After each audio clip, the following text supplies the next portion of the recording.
Lady Gaga. السلام عليكم صاحبيال وصاحبكين تامر ريكاب سoo laabasho wanaagsan filimku wuxuuna barayaa nin la yidhaahdo Eduardo oo ah nin ku nool magaalada New York kana cabanaya cudur naadir ah oo la yidhaahdo neurofibromatosis waa cudur hidde-side ah oo saameeya habdhiska dareemaha jidhka una keena burooyin xad dhaaf ah kuwaasoo ka soo baxaya wejigiisa si kastaba ha ahaatee Eduardo ma aha nin guriga iska dhex fadhiista si aysan dadku u arag wuxuu bartay inuu noloshiisa si kale u maareeyo wuxuuna noqday jilaa wuxuu ka qayb qaataa xaysiisyada iyo filimaanta madaxa bannaan oo kalsoonisiisa marka uu jilayo laakiin dib ayaa ka haysta markuu ka baxo goobta duubista waayo waxaa la kulmayaa caqabado dhanka nolosha bulshada ah taas ay ka buuxaan dadaad u fiirinaya muuqaalka wejigiisa aan caadiga ahayn maalin maalmaha ka mid ah markuu ka soo baxayo gurigiisa wuxuu salama filaana muuqaalka wejigiisa u cabsi geliyaa dariskiisa cusub Eduardo wuxuu dib ugu laabtaa gurigiisii isagoo u malaynaya inuu yahay meel ammaan ah laakiin gurigu wuxuu u muuqdaa mid tuubada biyuhu ka soo daynayso saqafka sare intaas kadib isagoo jarjaraya khudaar ayuu si lama filaana isugu dhaawacaa gacantiisa isla waqtigaas dariskiisa cusub oo ah haweeney lagu magacaabo igad ayaa u timaada si ay u ogaato waxa ku dhacay waxayna si degdeg uga caawisaa dhaawaca gacantiisa markay daaweynayso Eduardo aad buu ula cajabaa isagoo ka xishoonayana wuxuu eegayaa wejigeeda iyo indhaheeda quruxda badan wuxuu dareemayaa inay tahay gabadha ugu quruxda badan ee uu noloshiisa arkay nasiib darrase cudurkiisa dartii wuxuu ka baqayaa inuu muujiyo waxa uu dhab ahaantii dareemayo markay dhaawaca ka daaweynayso igad waxay fiirisaa guriga Eduardo waxayna aragtaa sawir uu kula jiro hooyadiis isagoo yar laga soo bilaabo xilligaas oo uu yaraa cudurka neurofibromatosis wuxuu qayb ka ahaa noloshiisa dhanka kale igad waxay aragtaa mashiinka wax lagu qoro kaasoo qarniyo hore la isticmaali jiray waxaynu ogaanaynaa inay iyaduna tahay qoraa jecel fanka qoraalka Eduardo wuxuu u muuqdaa nin wakhtigu ciilay kaasoo weli isticmaalaya makiinada qorista ee la isticmaali jiray xilligii hore subaxdii xigtay Eduardo wuxuu tagaa ballan caafimaad si uu la kulmo dhakhtarkiisa kaasoo la socda xaaladiisa baryahanba balse dhakhtarka ayaa markan u sheega war lama filaan ah oo bedeli kara noloshiisa isagoo u sheegaya in dhakhtar kale uu sameeyey daawooyin tijaabo ah oo lagu sheegay inay daaweyn karto xanuunkiisa inkastoo aanu weli tijaabin daawada Eduardo ayaa laga yaabaa inuu noqdo bukaankii ugu horreeyey ee lagu tijaabinayo daawadaasi waana fursadii uu kaga takhalusi lahaa burooyinkiisa wejiga Eduardo markuu guriga ku noqdo wuxuu go'aansadaa in igad uu hadiyad ahaan ugu deeqo makiinadaas qoraalka kadibna wuxuu ka qayb qaataa tartan masraxeed isagoo matalaya in aan weligii heli doonin haweeneyda uu jecel yahay inkastoo dadaal badan uu muujinayo garsoorayaashu way diidayaan waxayna u sheegayaan inuu weli u baahan yahay horumar dhinaca jilliinka dabeecadaha ah habka kaliya ee ugu sii shaqayn karo fanka jilitaankana waa xayeysiisyaha yaryar ee loogu talagalay dadka qaba cudurka sida isaga oo kale ah si loogu muujiyo bulshada inay aqbasho dadka baahiyaha gaarkaa qaba dhanka kale isagoo shaki badan qaba wuxuu tusaa shaqadiisa igad taasoo dhiirigelinaysa una sheegaysa in dadka qaar ay maalin dhow ogaan doonaan kartidiisa markaas ayay aragtaa dhibic madow oo sanka kaga taala iyadoo si sahlan uga qaada Edward aad buu ula yaabaa maadaama aysan gabadh weligii wejigiisa taaban cabsidii uu dareemayay darteed wuxuu si aan ula kac ahayn uga qabtaa gacanteeda balse iyadu si degdeg ah ayay uga baxdaa guriga sidii iyadoon waxba dhicin si kastaba ha ahaatee taasi waxay siisaa dhiiranaan uu ugu noqdo bukaankii ugu horreeyey ee tijaabinayay dawada digtoorka daaweyntu waxay noqon doontaa midaan hore loo samayn taasoo noqon karta halis kana kooban baadhitaano leesara iyo dareere si toosa loogu darayo madaxiisa kadib fayskii ugu horreeyey ee daawada Eduardo wuxuu bilaabaa inuu magaalada dhex mushaaxo isagoo daawanaya lamaanayaal kuna riyoonayo inuu maruun gacanta qabsado haweeney qurux badan waxaana laga yaabaa in maalintaas ay dhowdahay kadib markuu guriga tago wuxuu arkaa in igad ay u dhigtay albaabka hadiyado dhowr ah iyo warqad ay ku qortay makiinadii qoraalka ee uu hore u siiyey in yar kadib isagoo cunaya macmacaan ayuu ogaanayaa in dhaawacii gacantiisu si degdeg ah uga bogsooday taasoo aynu ogaanayno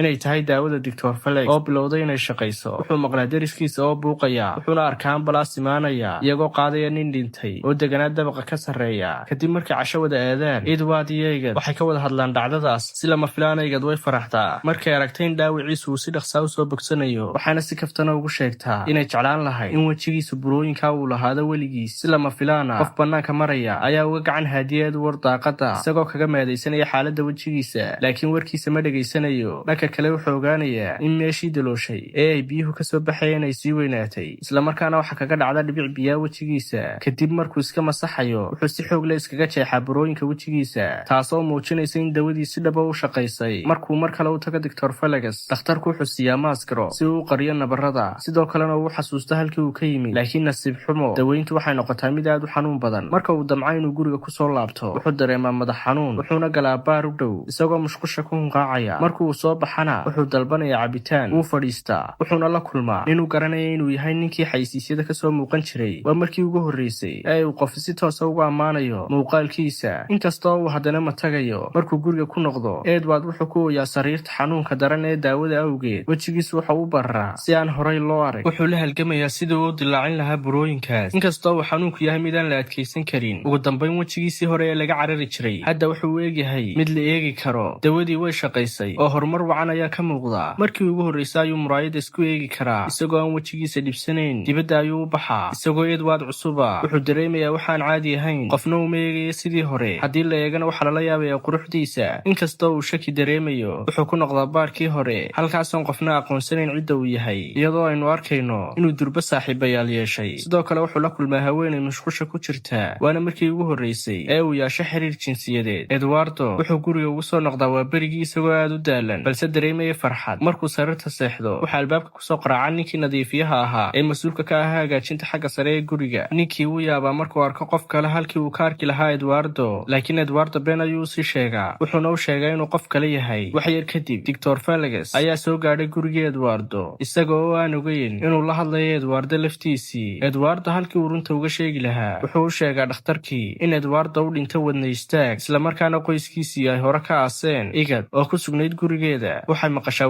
wadahadalkooda, waxayna aamintaa in saaxiibkeed dhintay. dhowr bilood kadib, Edwardo wuxuu isku beddelaa nin guulaystay oo lacag leh, ahna wakiil iibiya guryaha. nolosha wuu ku raaxaystay, halka dumarkuna ay isaga jecel yihiin. laakiin weli waxbaa ka dhiman, wuxuuna dareemayaa inuu waxuun ka maqan yahay. maalin maalmaha ka mid ah, wuxuu ku arkaa Igad waddada. si qarsoodi ayuu u raacaa ilaa ay ka gasho masrax lagu qabanayo tartan jilitaan oo loogu talagalay qof la yidhaahdo Edwardo, waana isaga markuu gudaha u galo, wuxuu arkayaa dad badan oo qaba cudurka neurofibromatosis oo tartanka ka qayb gelaya, iyadoo Igad ay ka mas-uul tahay. Edward wuxuu isku dayaa inuu tartanka ka qayb galo, waana loo ogolaanayaa. wuxuuna imtixaanka kaga qayb qaataa isagoo wata maaskigii hore ee matelaya wejigiisa. wuxuuna si degdega u fahmaa in riwaayaddu ay ku saabsan tahay isaga iyo xidhiirkii uu la lahaa Igad, taasoo ay iyadu samaysayba. Igad markay aragta nin xidhan maaskiga, way ka xanaaqdaa ilaa ay aragto sida fiican ee uu jilayo doorka Edwardo. mana oga inuu yahay isla Edwardo. Igad waxay waraysi la yeelataa Edwardo, waxayna weydiisaa sida uu u jilayo doorka Edwardo, inuu wax ka og yahay saaxiibkeedii hore. Edwardo wuxuu iskaga dhigaa qof aan waxba ogeyn, wuxuuna u sheegaa inuu lahaan jiray saaxiib leh cudurkan, laakiin uu u dhintay.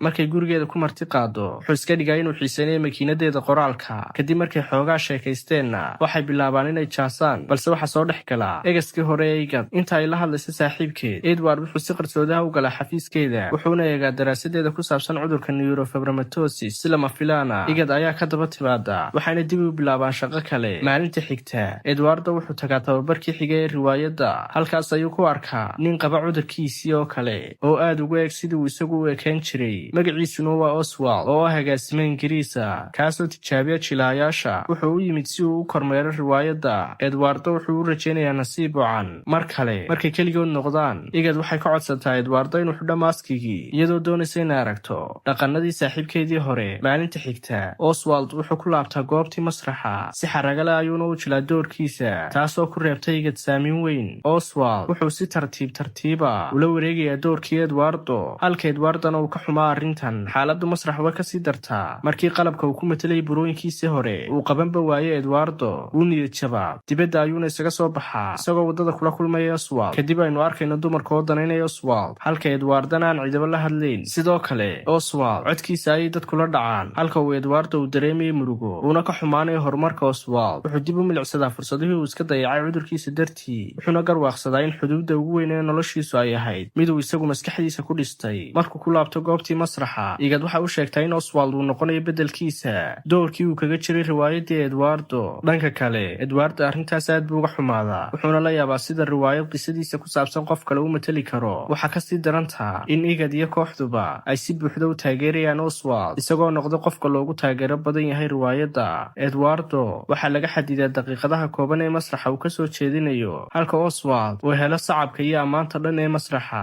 sheekada ugu dambaysa ee riwaayaddu waxay sheegaysaa in qofka lagu jeclaado sida uu yahay. taas waxay si toosa uga dhigaysaa Edwardo in laga saaro showga, Eduardo wuxuu ka masayraa Oswald wuxuuna bilaabaa inuu si qarsoodi ah u dabagalo. Wuxuu arkaa isagoo beerta kula ciyaaraya gabadh yar wuxuuna u sheegaa Igad isagoo uga dhigaya inuu carruur dhibaataynayo, laakiin waxa uu sheegtaa inay tahay gabadhaas yari inantiisii oo xaaskiisa hore u dhashay. Sidoo kale waxay ku wargelisaa in Oswald uu u guuriyay guriga deriska kaasoo ah kii uu Eduardo hore u deganaa. Eduardo oo cadho iyo niyad jab ka buuxo wuxuu si qarsoodi ah u galaa gurigiisii hore wuxuuna dib u furaa godkii sare ee biyaha soo dayn jiray. Intaas kadib Eduardo wuxuu tagaa shaqadiisii isagoo xidhan maaskigii wejigiisa hore isagoo matalaya shakhsiyadiisa hore, taasoo ka yaabisa shaqaalaha iyo maamulaha goobta sida uu u dhaqmayo Eduardo, waxaana laga soo eriyaa shaqadii. Intaas kadib Eduardo wuxuu si toosa u tagaa xaruntii bandhiga halkaas uu arko Oswald oo bandhig qabanaya wuxuuna bilaabayaa inuu carqaladeeyo isagoo isku dayaya inuu weeraro, laakiin mid ka mid a dadkii jooga ayaa isku dayaya inuu xakameeyo,